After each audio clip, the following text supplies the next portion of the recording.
My girlfriend's quirk seemed cute at first, but after 3 years of strange habits, old-fashioned outfits, and bizarre jokes about time travel, I'm starting to seriously wonder if she's from another century. This is probably a weird thing to put here, but it's not like I can talk to anyone in my life about it without sounding like an absolute loon. And just to preface this, I don't like 100% believe this. It's maybe just a suspicion that got into my head, and hopefully putting it down will make it go away. I, 26 male, met my girlfriend, 22 female, 3 years ago in my second year of college. She was out of state and didn't have many friends here. She was kind of odd for reasons I will explain later, but she was nice and we bonded over watching and crap-talking movies together. When we first got together, she told me that she was polyamorous, but not interested in lovemaking, and not looking for something long-term as she was going to move away after she graduated. I know it seems weird, polyamorous but not interested in lovemaking, but actually polyamory isn't all about lovemaking, I have learned. We came to an agreement that we would date, but we could both date and flirt with other people. I didn't think I would want this for a long-term partner, but I'm still young and experimenting, and since she doesn't really make love, sometimes she does things for me, but nothing more, and she always declines when I offer to return. It doesn't really bother me. Now into the weird stuff. 1. She doesn't go into detail about her family. She's from the rural Appalachian part of Georgia. That's it. That's all I know. She won't talk in detail about anything else in her past. 2. Always takes like 5 to 10 seconds to remember her birthday, and she can never remember if the month or day is meant to come first. 3. She's always changing her accent depending on who she talks to. She says her brain does this automatically. But her sentence structure is weird. She sometimes uses British slang and words, says lift, flat, wanker, waffling, blackguard, how do you mean instead of what do you mean, can nay instead of can't, I will do instead of I will do that. When she watches Shakespeare, she literally talks like Shakespeare for an hour after. She only has a southern accent in the morning before she has a conversation with me. We call every morning. She doesn't like texting, and when she's talking to a southerner. She does say words like holler and y'all like a southerner though. 4. She doesn't wear modern clothes. She wears corsets and slips, and instead of bras and underwear, like there is nothing on her legs, she just wears a short dress under her corset. Unless she is wearing men's clothes, and then she wears old-fashioned looking men's underwear, always has multiple layers of petticoats and dresses with styles from all different times, like I'm talking vintage 50s to medieval. 5. When we watch historical movies, she's always pointing out flaws of the accuracy, but it's not big historical events, it's stuff like metal wouldn't have been used for that until X year, why are her laces in the back, that's not really a thing in that era, that's not how Christmas was celebrated back then, that cutlery is inaccurate for the time. She's too old to have her hair down. 6. Doesn't shave. Don't get me wrong, that's her choice, I just thought it was a little odd. Claims that it is a modern invention, shaving the body. Save for working women with lice. Why does she know that? And by modern invention she means the 1920s. 7. Obviously she is really into history, but when I ask her where she gets her information she can never give me sources. Just I don't remember, it must have been in a book somewhere or probably online or something. When I doubt all the little details she tells me, she says that it's okay that I don't believe her, but that she knows she's right. She's a scholar. She always stresses the importance of sources when I tell her things, but it's like she doesn't even care to prove the things she says. 8. She gets irritated at things on the internet, and talks about how much better the old web was. When I ask her what she means by that, she said before 2010. I was like, wouldn't you have been 8 in 2010? And she said something like, oh yeah, I guess I would have been pretty young. Whenever I bring up the fact that she never really experienced the old web as an adult or even teenager, she agrees with me and then changes the topic. 9. Even though she's always calling out inaccuracy in media, she makes no attempt to be accurate herself. Like she mixes up all the eras.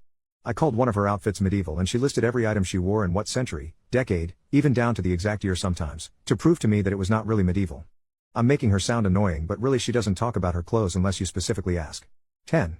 When I called her born in the wrong time, she was very against it. She says she doesn't feel like she missed out on any of the eras, and that she likes living in the now. I asked why she's always wearing old styles. She said just because she wears old styles doesn't mean she wants to live back then.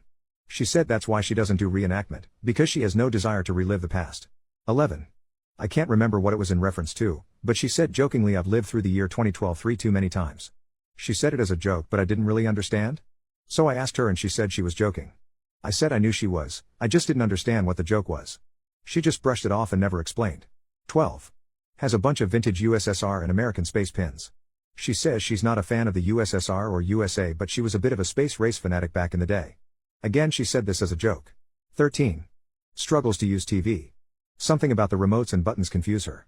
She says it's because she grew up without a TV, but then she also claims that she was on the internet pre-2010. And it's not like just a little tech savvy, she knows HTML and a bunch about like radios, cassettes, CDs, and vinyls. It is just TVs and modern computers she struggles with. 12. I introduced her to Doctor Who and jokingly asked if she was a time traveler, and she said something like, I've never understood the appeal of time travel. I mean, wouldn't things get confusing, never remembering your age and always second guessing if you were following the societal standards of the time?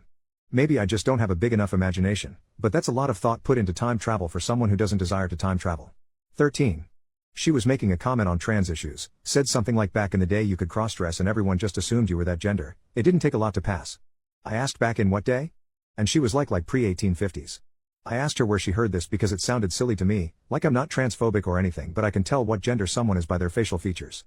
She said something like, well, we told it by the clothes. I was like, we? And she was like, by we I mean humans pre-1850s. Not like I was actually there. I said, what if you were actually there and you were actually a time traveler? And she said something like, I would probably have been a nun. No need to tell the men from the women in the nunnery? Where did that come from? I was like, what's that all about? And she was like, nunneries were the original sororities. Everyone thinks it's all holy but really it's mostly lesbians. It's not sodomy if there's no schlong. Where is she getting this? 14. Speaking of cross-dressing, she does a lot. She wears men's historical fashion. I am straight so I see her as a woman, but she told me that she was really agender. I asked why she didn't tell people that. She said it's not that I'm not a woman, the definition just changed. I'm a woman of the old standard and most people assume I'm a woman, so I let them. I asked if she would prefer I use other pronouns than the girl ones, and she said that she didn't really care either way. I'm not really into gay stuff, like I have gay friends so I know more than the average heterosexual guy but they don't really talk about gender and stuff so maybe that's not really that odd but it seemed odd to me. 15. And probably the weirdest thing, she's 5 feet 5 inches and average looks skinny, but weighs probably like 150 to 175? That's just an estimate from when I pick her up. When I comment on this she says she has dense bones. What does that mean? She looks slightly underweight if anything, so why is she technically overweight? There's other stuff too but that's all I can think of off the top of my head. I just had to vent because it's getting to me. If anyone has any advice or similar experiences feel free to comment. Update 7 hours later, I decided just to accuse her of time travel. Literally just called her, and opened with I know you're a time traveler. She laughed and asked what the heck I was talking about, and I told her okay I don't really think she's a time traveler, I just think she had been keeping things from me. I asked her if she was lying about her age. She got serious and asked me to come over because she didn't want to talk on the phone. Obviously, part of me was hoping she was going to reveal that she was a time traveler. Spoiler, she is not a time traveler. She told me that she has been lying about her age. She's 28, but started college older than usual because of a hard time getting out of her hometown, and felt like she missed out on her early adolescence. She regrets it but she had wanted to fit in. She told everyone she was 18 when she first got here, and now there was no going back. She was embarrassed to tell me because she had lied about it, and didn't know how to tell me the truth. She asked me what brought on the suspicion, and I showed her this post. She laughed for like 10 minutes and thinks it's very funny that my first thought was time travel, and expressed what you all have, that the oddities were just autism. She said she might not have a diagnosis, but I guess I've been community voted now. She explained everything I was curious about, and gave me permission to post it here. She grew up in a large family in rural Georgia. Her family were poor and had multiple addictions, her dad was an alcoholic, and were overall very neglectful. The community she grew up in was really behind in technology because of the poverty, and her family didn't have TV. She would spend lots of time in the local library just to be out of the house, where they had free internet access and lots of books. She found interest in historical clothing, and since she already knew how to sew due to her upbringing, modifying hand-me-downs, repairing clothes, she got really into it. She was always the least favorite of her siblings, not physically abused, but ignored. When she was older, she found out that she was intersex, and had a male private part that was removed at birth. She thinks that's the reason her parents ignored her more than the others. They were very religious and she thinks they saw her as a mistake in God's eyes. The bone density is probably related to her being intersex. As for the 2012 thing, it was a really traumatic year for her. She relives it a lot in her dreams. The sources thing, she says that it's important in academia, but she doesn't bother when it's just shitting on movie inaccuracies since most of it is stuff she learns for fun and then doesn't remember the sources.